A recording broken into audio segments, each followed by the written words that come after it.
Assalamualaikum warahmatullahi wabarakatuh.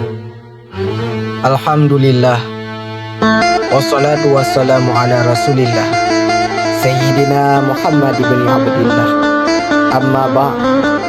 Hadirin pecinta misi Rasulullah sallallahu alaihi wasallam, semoga kita selalu dalam lindungan Allah yang Maha Kuasa, serta ditambahkan umur yang panjang dan ditambahkan rezeki yang berlipat-lipat ganda. Amin ya rabbal alamin. Hadirin yang Allah muliakan, Nabi Nuh alaihi salam adalah salah seorang rasul ulul admi, yaitu rasul yang memiliki kesabaran dan keteguhan yang sangat luar biasa dalam menjalankan tugas dakwah. Beliau diutus kepada kaumnya yang telah jauh menyimpang dari ajaran tauhid.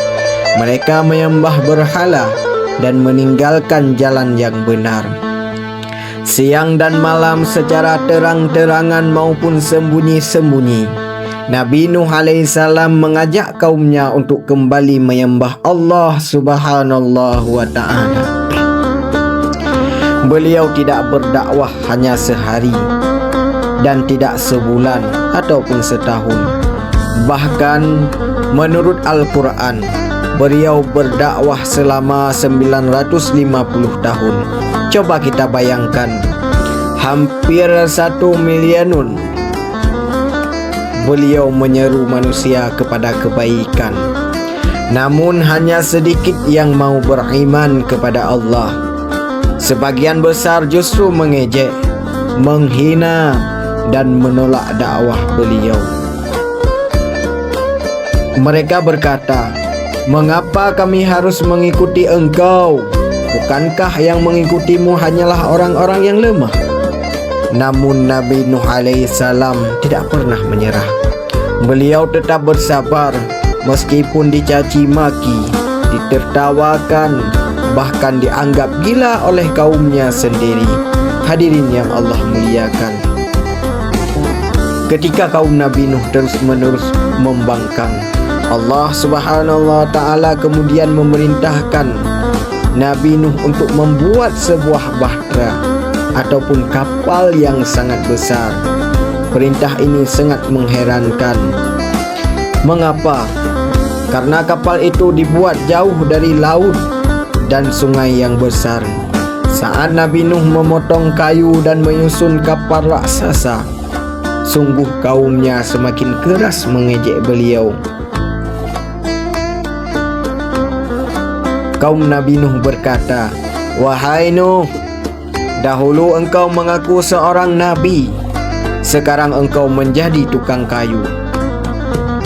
Maka setiap hari mereka menertawakan Nabi Nuh alaihissalam. Namun beliau tetap melanjutkan pekerjaannya karena yakin bahwa perintah Allah pasti mengandung hikmah yang sangat besar.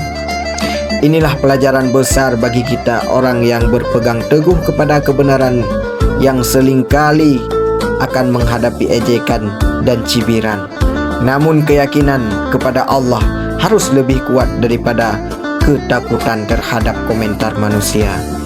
Hadirin yang Allah muliakan, setelah bahtera selesai dibuat, Allah memerintahkan Nabi Nuh alaihissalam untuk membawa orang-orang yang beriman serta sepasang hewan dari berbagai jenis ke dalam kapal.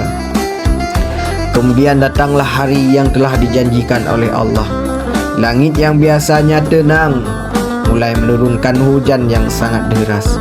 Bukan hujan biasa, melainkan hujan yang tidak berhenti-henti.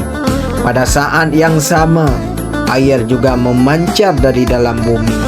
Air datang dari atas dan dari bawah. Sungai meluap, lembah terendam, rumah-rumah tenggelam, gunung-gunung kecil mulai tertutup air. Gelombang besar bergulung-gulung seperti gunung yang bergerak. Banjir yang sangat dahsyat itu menyapu seluruh wilayah dan menjadi azab bagi kaum yang telah menolak kebenaran daripada Nabi Nuh alaihissalam. Hadirin yang Allah muliakan, di tengah dahsyatnya banjir tersebut, bahtera Nabi Nuh alaihissalam berlayar dengan perlindungan Allah Subhanahu wa ta'ala. Di antara peristiwa yang paling mengharukan adalah ketika Nabi Nuh melihat salah satu putranya yang menolak beriman. Dengan penuh kasih sayang seorang ayah, yaitu Nabi Nuh memanggil anaknya, "Wahai anakku, naiklah bersama kami dan janganlah engkau bersama orang-orang yang kafir." Namun sang anak yang sangat keras kepala, ia menjawab, "Aku akan berlindung ke gunung yang dapat menyelamatkanku dari air."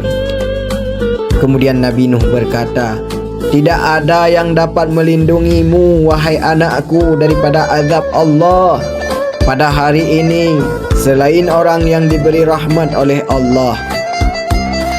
Tak lama kemudian gelombang besar memisahkan keduanya, memisahkan Nabi Nuh dan anaknya, termasuk orang-orang yang tenggelam.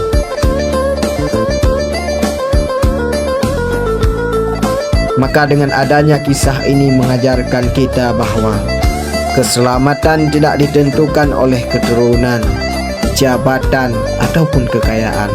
Namun keselamatan sejati hanya diperoleh melalui iman dan ketaatan kepada Allah Subhanahu wa ta'ala.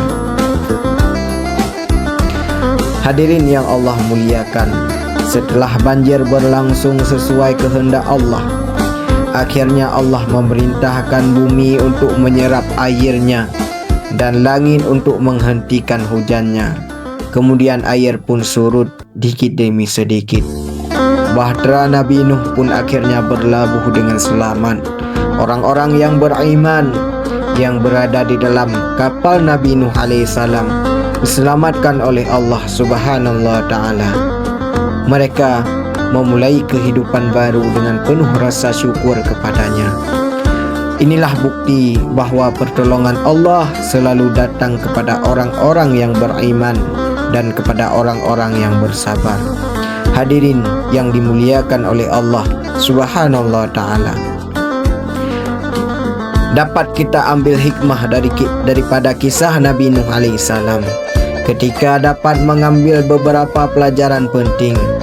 Yang pertama yaitu jangan pernah putus asa dalam mengajak kepada kebaikan. Kemudian hikmah yang kedua, kesabaran adalah kunci kemenangan. Hikmah yang ketiga, pertolongan adalah pasti datang kepada orang-orang yang beriman kepada Allah Subhanahu wa ta'ala. Hikmah yang selanjutnya yaitu jangan sombong terhadap perintah Allah ataupun peringatan Allah Subhanahu wa ta'ala, karena dengan kesombongan itu dapat membuat kita celaka ataupun binasa. Hadirin yang Allah muliakan, hikmah yang terakhir yaitu keselamatan sejati terletak pada iman dan ketakwaan kita kepada Allah Subhanahu wa ta'ala. Oleh sebab itu, marilah kita menjadikan kisah Nabi Nuh alaihissalam sebagai cermin dalam kehidupan kita. Ketika menghadapi ujian, jangan menyerah. Ketika menghadapi kesulitan, jangan putus asa. Sebab sebagaimana Allah menyelamatkan Nabi Nuh alaihissalam dari banjir yang sangat dahsyat, Allah juga mampu menyelamatkan hamba-hambanya yang bertawakal kepadanya. Semoga Allah Subhanahu wa ta'ala menjadikan kita termasuk orang-orang yang istiqamah dalam iman dan orang-orang yang sabar dalam menghadapi ujian Allah dan selalu mendapatkan pertolongan-pertolongannya Allah di dunia maupun di akhirat. Amin ya rabbal alamin. Hadanallah wa iyyakum ajmain. Assalamualaikum warahmatullahi wabarakatuh.